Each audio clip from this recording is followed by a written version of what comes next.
Did you really think you could just move your parents into our house without asking me first, Kevin? My voice wavered between anger and disbelief as I confronted my husband, standing in the middle of the living room we'd shared for years. Kevin, my husband of 7 years, didn't even look up from his laptop. Instead, he smirked, an expression I had come to loathe. "Oh, Sophia, don't be so dramatic. It's just for a while, and besides," he said, his tone sharp and dismissive, "it's not like you have a say in this." His words felt like a slap across my face. Our charming two-story house, nestled in a quiet, tree-lined suburb, wasn't just a house to me. It was my home, my sanctuary. This wasn't just some property we picked out together. It was the house my grandparents had left me in their will. It was where I had envisioned us raising our son, Brian, free from the toxic shadow of Kevin's controlling family. I clenched my fists at my sides, my anger bubbling over. "Do you even remember that this house is in my name?" I shot back, my voice steady but sharp. Kevin's smugness faltered for a brief moment, replaced by uncertainty, but before he could respond, our 2-year-old son Brian toddled into the room. His little hands reached up toward me, oblivious to the tension filling the air. I forced a smile for Brian's sake, scooping him into my arms. "Hi, sweetheart," I whispered, kissing his soft forehead. Holding him calmed me a little, but the anger inside me still burned. I glanced back at Kevin. "I'm not okay with this. Your parents have never respected me or our space. Why now, Kevin? Why bring them here, into my house, without even asking?" Kevin shrugged, his indifference stoking the fire of my frustration. "They're family, Sophia. You wouldn't understand." That word, family, hung heavy in the air. It echoed in my mind, mocking me. Kevin's family was nothing like mine. My parents, who ran a small but beloved coffee shop in town, were kind and warm, always supportive and loving. Kevin's family, on the other hand, was overbearing, judgmental, and controlling. Before I could respond, the doorbell rang. My stomach sank. I already knew who it was. I peeked through the peephole and saw them. Kevin's parents, Amber and Walter, standing on the porch with suitcases in tow. I turned back to Kevin, my voice low and firm. "Fine. Let them in." "But this isn't over," I said, thrusting Brian into his arms. I strode toward the door and opened it reluctantly. "Sophia, darling," Amber cooed as she swept past me, not even sparing me a glance. Her perfume lingered in the air, too strong, too overwhelming, just like her. Walter followed behind her, his face set in its usual stern expression. In all the years I had known him, he had barely acknowledged me, even on my wedding day. Now they were here, invading my space, making themselves comfortable as if they owned the place. I watched as Amber fluffed the throw pillows on the couch and Walter inspected the bookshelf.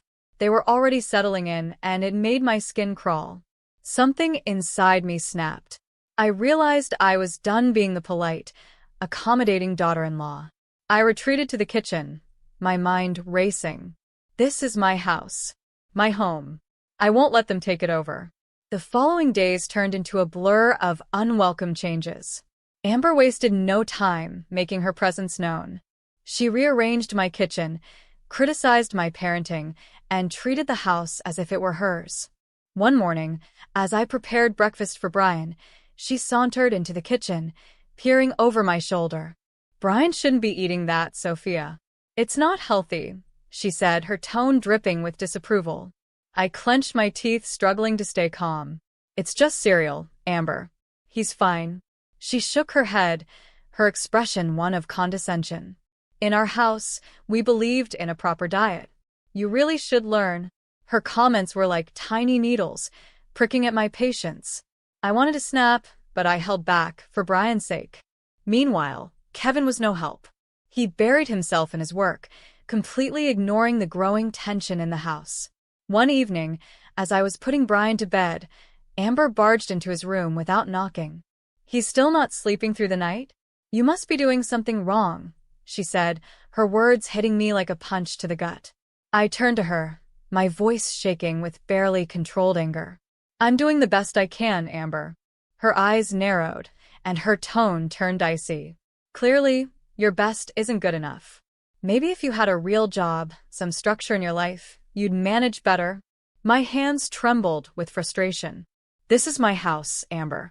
You're a guest here. Don't forget that. She laughed, a cold, dismissive sound that made my blood boil. Oh, dear. Kevin never mentioned how delusional you are. This is his house too, and as his mother, I have every right to be here. The next morning, I reached my breaking point. I walked into Brian's room and found Amber rifling through his dresser drawers. What do you think you're doing? I demanded, my voice trembling with rage. Amber didn't even look up. I'm just organizing. This room is a mess, she said casually, as if her intrusion was perfectly acceptable. That's it, I snapped. My voice was louder now, fueled by fury. I want you out of my house. Now. Amber finally turned to face me, her expression smug and mocking. Your house, she said with a raised eyebrow. Oh, sweetie, you're just the wife. This is Kevin's house too, and he wants us here. I couldn't take it anymore. I stormed out of the room, my heart pounding, my mind spinning with anger and frustration.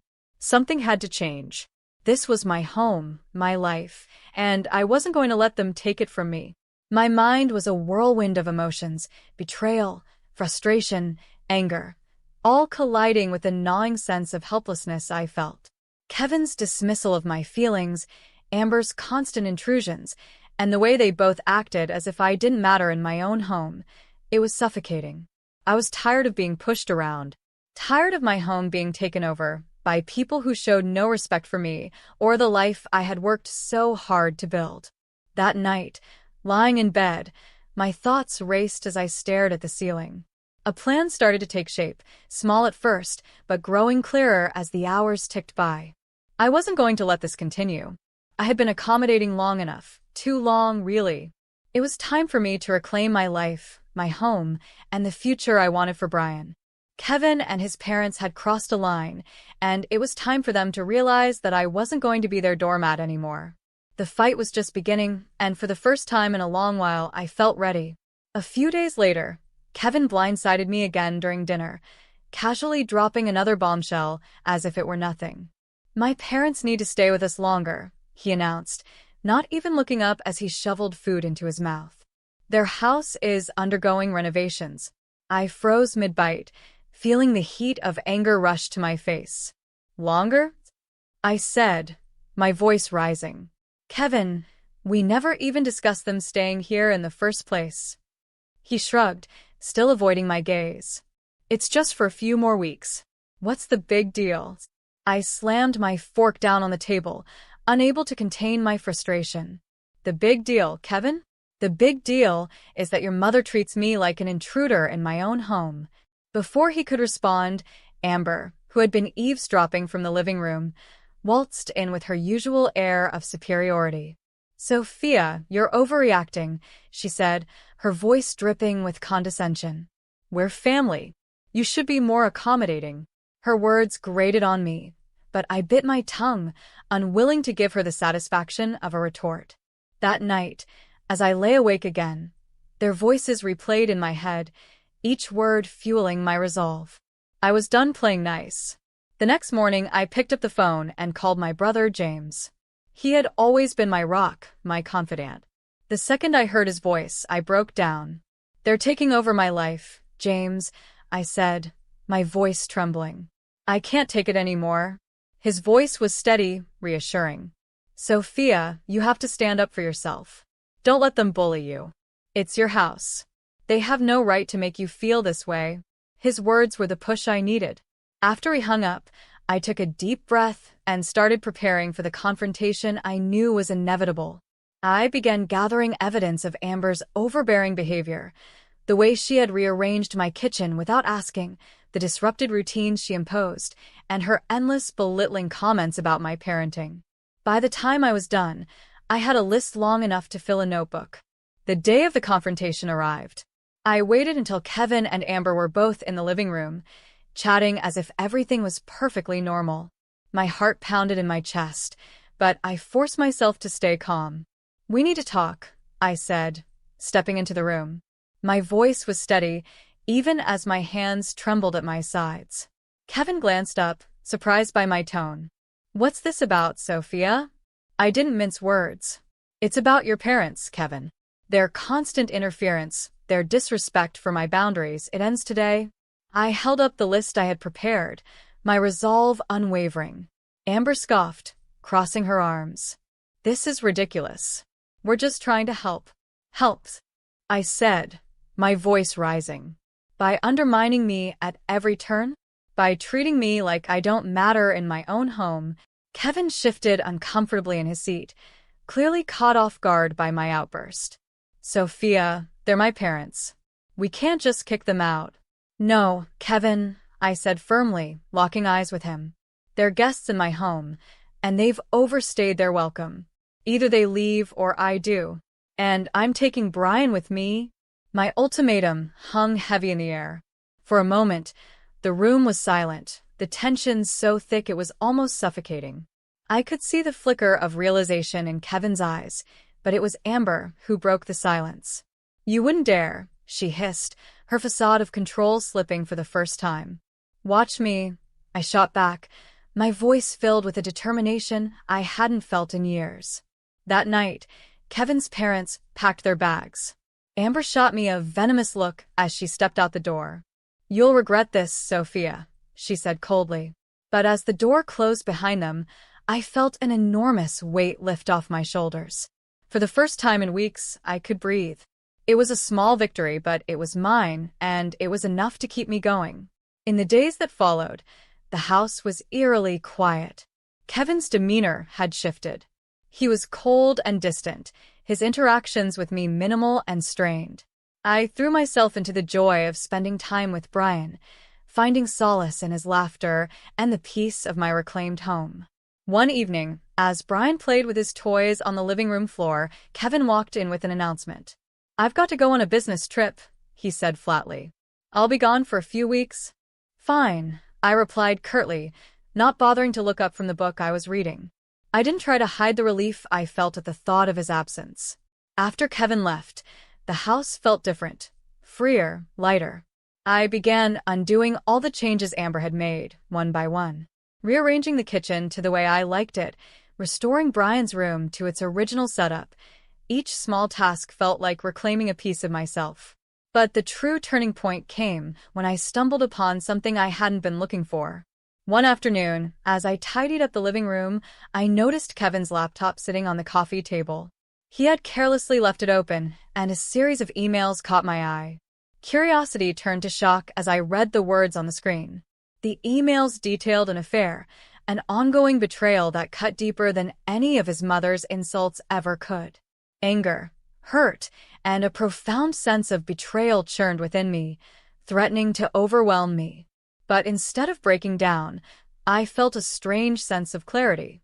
It was time for Kevin to face the consequences of his actions. I knew I couldn't move forward without a plan. This time, every step had to be deliberate, calculated, and focused on ensuring my son and I would never again be subjected to the manipulation and betrayal Kevin and his family had inflicted upon us. The first step was clear. I needed to protect myself legally and financially. The morning after Kevin's departure, I made a call to a lawyer. Sitting across from her in the quiet office, I laid everything bare. Kevin's neglect, the emotional abuse from his family, and, most damning of all, the affair I had uncovered. She listened intently, her expression a mix of professionalism and sympathy. "We'll start by filing for divorce," she said firmly. "This will ensure your interests and Brian's are protected." Hearing those words made it real. There was no going back now. "What about the house?" I asked. "It was left to me by my grandparents, but I want to sell it. I don't want any ties to this place when he returns." The lawyer nodded. "It's your property, Sophia. You can sell it, and you don't need his permission." I left her office feeling a newfound sense of control. For the first time in weeks, I felt like I was taking charge of my life. I contacted a real estate agent that same day. "I need to sell my house quickly and quietly," I told her, my voice steady but urgent. The agent looked at me in surprise. Are you sure about this, Sophia? This is a big decision. I met her gaze with unwavering resolve. I've never been more sure of anything, I replied, my words carrying the weight of betrayal and the strength I was slowly reclaiming. Within days, the house was listed, and offers began to pour in. It all happened so quickly that I barely had time to process it, but each step brought a strange sense of relief. The thought of Kevin returning to find his sense of control stripped away gave me a bitter kind of satisfaction. During this time, I leaned heavily on my family. My parents were appalled when I told them the full extent of what had been happening. You don't have to face this alone, my father said, his voice steady and reassuring. My mother added, we're here for you and Brian, always. Their support was like a lifeline. Watching Brian play in their warm, welcoming home, laughing without a care in the world, I made a silent vow to protect his happiness at all costs. As Kevin's return loomed closer, I felt the tension in me grow. I had rehearsed the confrontation in my mind countless times, imagining every possible scenario. Still, when the day finally arrived, my heart raced as I heard his key turn in the lock. Sophia, I'm home, Kevin called out, his voice echoing through what was now an unfamiliar space. I stepped out of the kitchen, my posture rigid and my expression unreadable. Welcome back, Kevin. We need to talk. He paused, looking around the room. His brows furrowed. What's going on? The house looks different. I didn't flinch. That's because I sold it, Kevin. It's no longer ours. His face contorted with disbelief. You did what? You can't just sell our house without telling me. It's my house, Kevin, I said, my voice calm but firm. And after what I discovered, I don't think you have a say in it anymore. He scoffed, attempting to regain his composure. What are you talking about? I looked him in the eye, refusing to back down. The affair, Kevin. I know everything. His confident facade crumbled in an instant. Sophia, it's not what you think, he stammered, his voice faltering. No, I interrupted. I think it's exactly what it looks like. You betrayed me. You betrayed our family. He shifted uneasily, his tone turning defensive. You're overreacting. We can work through this. There's no we anymore, Kevin, I said, pulling out the divorce papers and placing them on the table. I filed for divorce. For a moment, he just stared at the papers, his disbelief turning into anger. The ensuing conversation was a blur of accusations and weak justifications, but I stood my ground. The man I had once loved was gone, replaced by someone I no longer recognized, a stranger driven by selfishness and deceit. Finally, he stormed out, vowing to fight the divorce. But as the door slammed shut behind him, I felt an overwhelming sense of liberation. I had taken the first step toward reclaiming my life. The weeks that followed were a whirlwind of changes. The house sold quickly, and I moved in with my parents while I finalized the next steps. Kevin's parents, once so imposing and confident, tried to contact me, but I refused to engage. I had severed all ties with them. On the day of the court hearing, Kevin looked defeated. He sat across from me in the courtroom, his once arrogant demeanor replaced by a weariness that hinted at the weight of his actions finally sinking in. As the judge granted the divorce and awarded me full custody of Brian, I felt a sense of justice wash over me. After the hearing, Kevin tried to approach me one last time. Sophia, please. We can fix this. I'll do better. I promise. I shook my head, my voice steady and resolute. You made your choice, Kevin. Now live with it. Without another word, I turned and walked away, holding Brian's hand tightly in mine. The news of our divorce and Kevin's affair spread quickly, tarnishing his reputation and straining his relationships.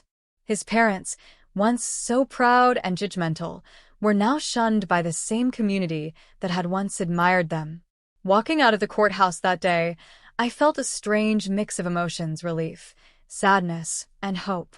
It wasn't just the end of a chapter. It was the start of something new. Brian and I had a future to build, free from deceit and manipulation. Life after the divorce felt like stepping into the sunlight after being trapped in a dark tunnel. The house was gone, but so were the burdens tied to it. I had regained control, not just of my home, but of my life. Brian thrived in the love and stability I worked hard to provide, his laughter a constant reminder of what I was fighting for. And as I watched him play, I realized that no matter how uncertain the future seemed, it was ours to shape, together. My days were busy, but fulfilling. Every moment was spent rebuilding my life, nurturing Brian, and managing the coffee shop that had become my sanctuary. The warm smell of freshly brewed coffee and the chatter of customers filled my days with a sense of purpose. It was a small but significant escape from the chaos of the past. Yet, the shadow of Kevin and his family lingered. Though I had closed that chapter of my life, the scars they left behind occasionally resurfaced, reminding me of the journey I had endured. One evening, as I was locking up the shop, I turned to see a figure standing near the doorway. My heart sank when I recognized Kevin. He looked disheveled, his clothes wrinkled, and his face etched with exhaustion. This wasn't the composed and confident man I had once known. He seemed smaller, broken even. "Sophia," he said, his voice pleading. "Please, I need to talk to you." I hesitated, my hand tightening on the keys. Seeing him stirred a mix of emotions, pity, anger, and a faint echo of what I used to feel for him. But those days were gone. "What do you want, Kevin?" I asked, my tone colder than I intended. He shifted uncomfortably, avoiding my gaze. "It's about the alimony and child support," he began, his voice laced with embarrassment. I can't afford it. My job, I lost it because of the scandal. And my parents, they're broke too." His words hit me like a cold splash of reality. For a moment, I felt the faintest twinge of pity, but it was quickly overtaken by the weight of his betrayal. "That's not my problem, Kevin," I said firmly. "You made your choices, and now you have to deal with the consequences." "Sophia, please," he said, his voice breaking. "I have nothing left. I'm begging you, for old time's sake." The phrase "old time's sake" twisted something inside me.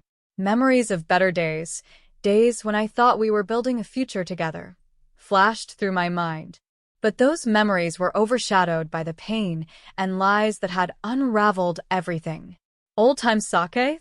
I repeated, my voice sharp. "Those times are gone, Kevin. You should have thought about the consequences before you cheated and lied." I turned to leave, determined not to let him pull me back into his chaos. But then, his next words stopped me in my tracks. "I'm sorry, Sophia," he said softly. "Truly, I am. I was a fool, and I ruined everything. Please, help me." For a brief moment, I saw a glimmer of the man I had once loved. Vulnerable, regretful, and desperate. It was the first time I had ever seen him this way, completely stripped of his pride. But the pain he had caused ran too deep. The betrayal was still raw, and I had worked too hard to rebuild myself to risk falling back into the trap of his manipulations. "I'm sorry, Kevin," I said, my voice steady. "But I can't help you. You need to figure this out on your own." His shoulders slumped, and for a moment, I thought he might argue. But instead, he just nodded, his eyes filled with a sorrow I hadn't seen before. I turned and walked away, leaving him standing alone outside the shop. As I stepped into the cool evening air, I felt a sense of closure. For years, I had carried the weight of his betrayal and the damage it had caused to my life. But now, I felt lighter, as if that burden had finally been lifted. The journey hadn't been easy. It had been filled with heartbreak, betrayal, and moments of doubt. But it had also led me to a place of strength and independence that I never thought I'd find. Life moved forward as it always does. Brian grew quickly, his laughter filling our home with joy. He was curious about everything, his boundless energy a constant reminder of what I was fighting for. The coffee shop flourished, becoming more than just a business. It was a hub of warmth and community. Regulars came in not just for the coffee, but for the sense of belonging the shop offered. It became a place where I felt at home, surrounded by support and kindness. As for me, I found solace in the simple pleasures of life. The smell of fresh coffee brewing in the morning, the sound of Brian's giggles as he played, the quiet moments spent reading a book or enjoying a sunset. These small joys became the foundation of my new life. Kevin and his parents became distant memories. Their once dominating presence had faded into the background, reduced to nothing more than a cautionary tale of what happens when selfishness and betrayal take precedence over love and trust.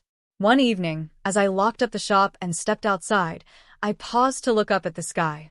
The hues of orange and pink signaled the end of another day. Brian's small hand slipped into mine, and I smiled down at him, his innocent face glowing with happiness.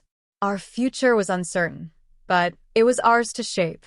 I had no doubt that challenges lay ahead, but for the first time in a long time, I felt ready to face them. Together, Brian and I were moving forward, one step at a time, into a new chapter of our lives. And this time, I knew we were going to be okay.